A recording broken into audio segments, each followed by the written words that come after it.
Olá, meus queridos amigos, estamos de volta com mais uma leitura do livro Aliviando a Bagagem de Max Lucado, baseado no Salmo 23.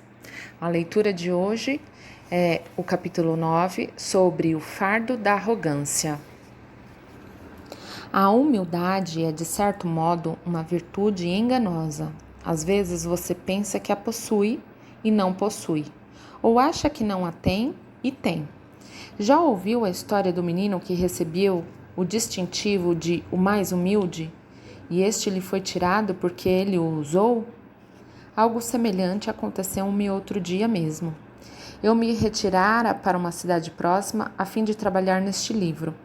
O povoado era um perfeito refúgio, singular, sossegado e tinha uma excelente comida. Eu tinha ido a um bar para tomar um café da manhã quando percebi que as pessoas estavam me fitando.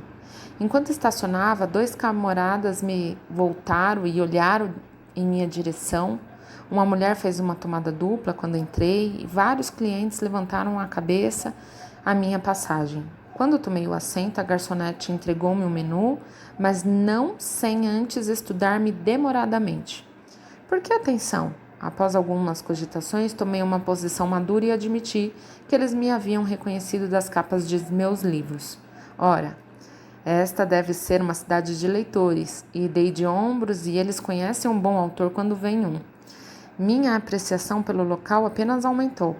Dando um sorriso para as pessoas das outras mesas, preparei-me para tomar minha refeição. Quando me encaminhei para o caixa, as cabeças se voltaram novamente. Estou certo de que Steinbeck tinha o mesmo problema. A mulher que recebeu meu dinheiro começou a dizer algo, mas então parou. Encabulada, conjeturei. Foi apenas quando parei no banheiro que vi o real motivo de tanta tensão.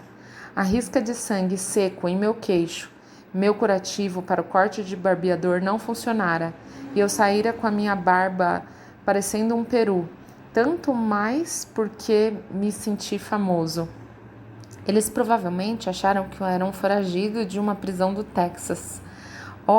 As coisas que Deus faz para nos mantermos humildes, Ele faz para o nosso bem, você sabe. Você poria uma sela nas costas de seu filho de 5 anos? Iria Deus sobrecarregar você com arrogância? De jeito nenhum.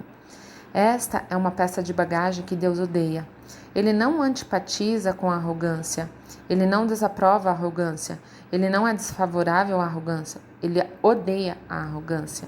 O que uma refeição de larvas causa ao nosso estômago, o orgulho humano causa ao de Deus. Em Provérbios 8:13 diz: a soberba e a arrogância aborreço. Em Provérbios 16:5 diz: abominação é para o Senhor todo altivo de coração. Em Filipenses 2:3 diz que Deus ordena: nada façais por vanglória. E em 1 Samuel 2:3 diz: não multipliqueis palavras de altíssima altivez. E do mesmo modo que concede graça ao humilde, em 1 Pedro 5:5 diz: Deus resiste aos soberbos. Provérbios 16:18 diz: enquanto a humildade vai adiante da honra, a soberba precede a ruína.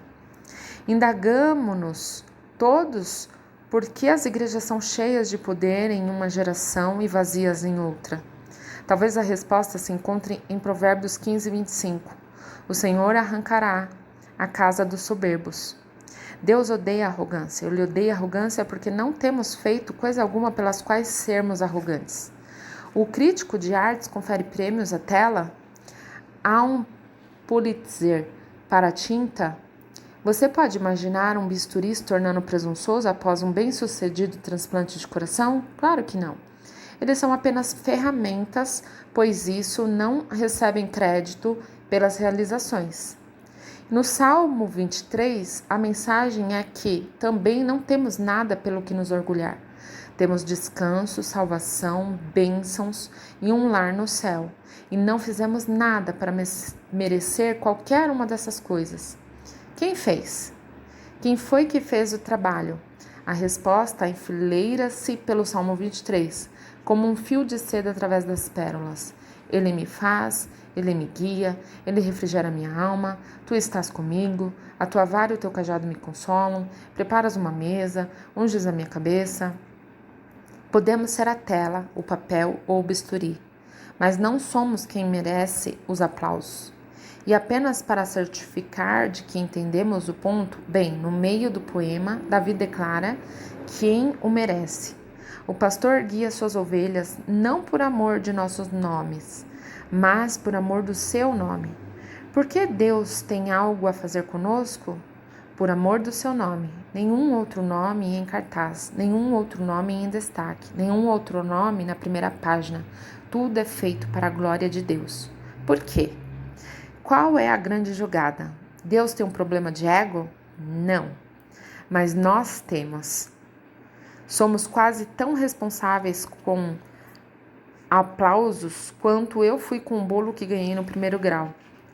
No grande final da competição musical, adivinha quem se sentou? E adivinha o que o menininho ruivo de rosto sardento ganhou? Um fofo e úmido bolo de coco. E adivinha o que o menino queria fazer naquela noite? Comer o bolo todo. Não apenas metade dele, não apenas um pedaço dele, todo ele queria comer. Afinal, eu tinha ganhado. Mas você sabe o que os meus pais fizeram? Racionaram o bolo. Deram-me apenas o que eu podia segurar, sabendo que a forra de hoje é a dor da barriga de amanhã. Eles asseguraram que eu não adoecesse em meu sucesso. Deus faz o mesmo. Ele pega o bolo, ele pega o crédito, não porque precise dele, mas porque sabe que não podemos lidar com ele. Não nos contentamos com um pouco de adulação. Nossa tendência é engolir toda ela. A exaltação aumenta na nossa cabeça e encolhe o nosso cérebro. E logo começamos a pensar que temos algo a ver com a nossa sobrevivência. Bem rápido nos esquecemos de que fomos feitos do pó e resgatados do pecado. Logo começamos a orar como um companheiro da reunião do partido político religioso. Deus, obrigado porque ao mundo há pessoas como eu. O homem da esquina carece de assistência social e eu não. A prostituta das ruas tem HIV e eu não. O bêbado do bar necessita de álcool e eu não. A convenção dos homossexuais precisa de moralidade e eu não. Te agradeço porque no mundo há pessoas como eu. Afortunadamente, havia um homem na mesma reunião que desviara todos os aplausos. Contrito demais até para levantar os olhos ao céu, ele curvou-se e orou. Deus, tenha misericórdia de mim, pecador. Como meu irmão depende da previdência social, eu dependo da tua graça. Como a minha irmã que tem HIV, eu estou infectado por enganos. Como meu irmão que bebe, eu preciso de algo que me alivie da dor.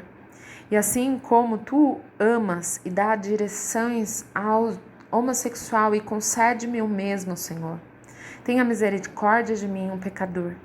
Após contar uma história semelhante a esta, Jesus declarou, no livro de Lucas, capítulo 18, versículo 14, digo-vos que este desceu justificado para a sua casa e não aquele. Porque qualquer que a si mesmo se exalta será humilhado, e qualquer que a si mesmo se humilhará será exaltado. Com a mesma intensidade com que odeia a arrogância, Deus ama a humildade. O mesmo Jesus que disse, sou manso e humilde de coração, Mateus 11, 29. Ama aqueles que são mansos e humildes de coração. Em Salmo 138, 6, diz, ainda que o Senhor é excelso, atenta para o humilde. E ele também afirma em Isaías, capítulo 57, versículo 15, hábito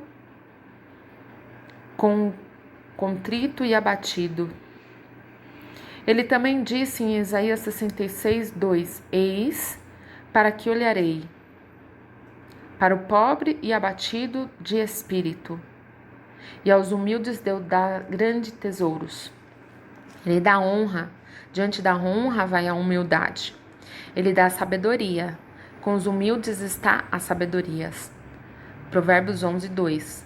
Ele dá direção. Aos mansos ensinará o seu caminho. Salmo 25, 9. E o mais importante, ele dá graça. Deus dá graça aos humildes. 1 Pedro 5, 5.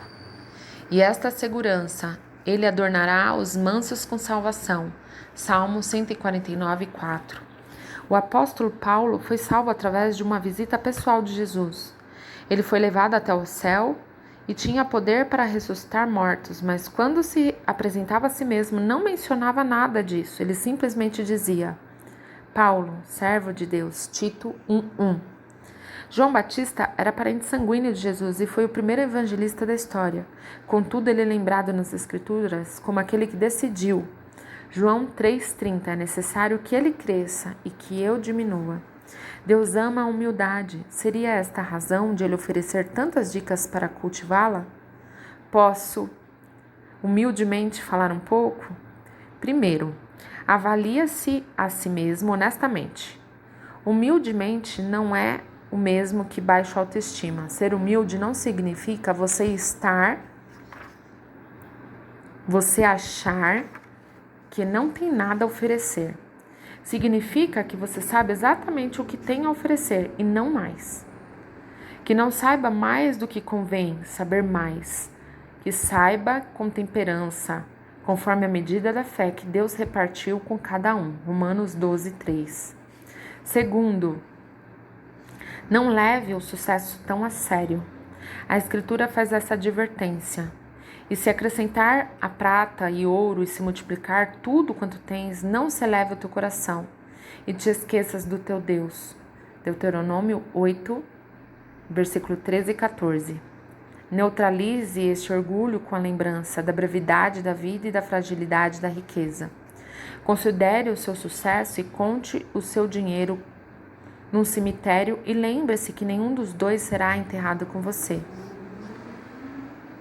Em Eclesiastes 5,15 diz: como sair do ventre de sua mãe, assim nu voltará, indo-se como veio e nada tomará do seu trabalho que possa levar na sua mão.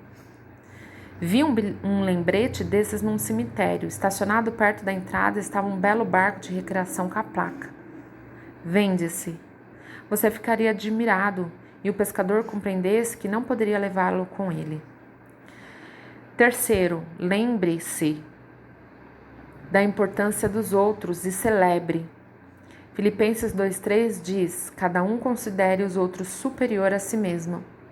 O colunista Rick Haley deu aos atletas profissionais novatos o seguinte conselho: pare de bater no peito. Na linha bloqueada, o zagueiro lança você numa perfeita espiral, enquanto a cabeça dele para.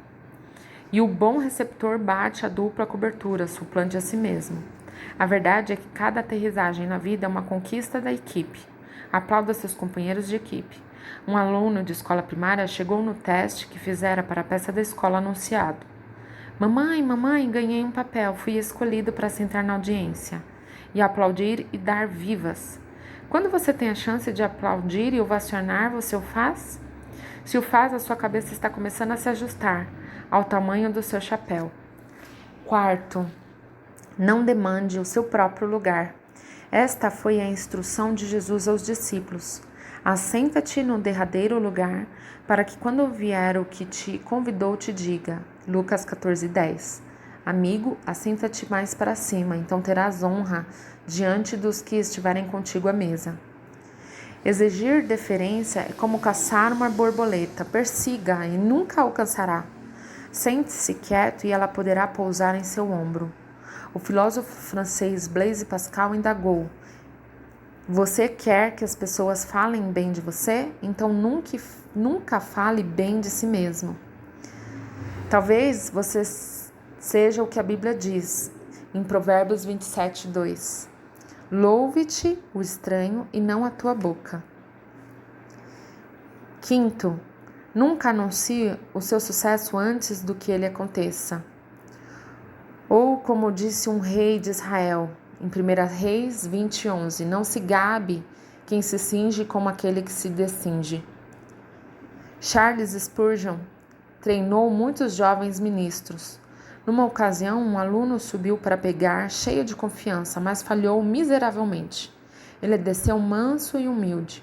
Spurgeon asseverou-se-lhe: se você tivesse subido como desceu, teria descido como subiu. Se a humildade precede um evento, então a confiança poderá segui-lo. Sexto, fale humildemente.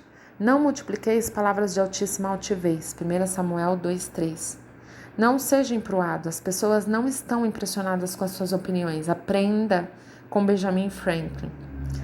Desenvolvi o hábito de expressar-me em termos de modesta, falta de confiança, nunca usando quando antecipo que alguma coisa pode ser disputada.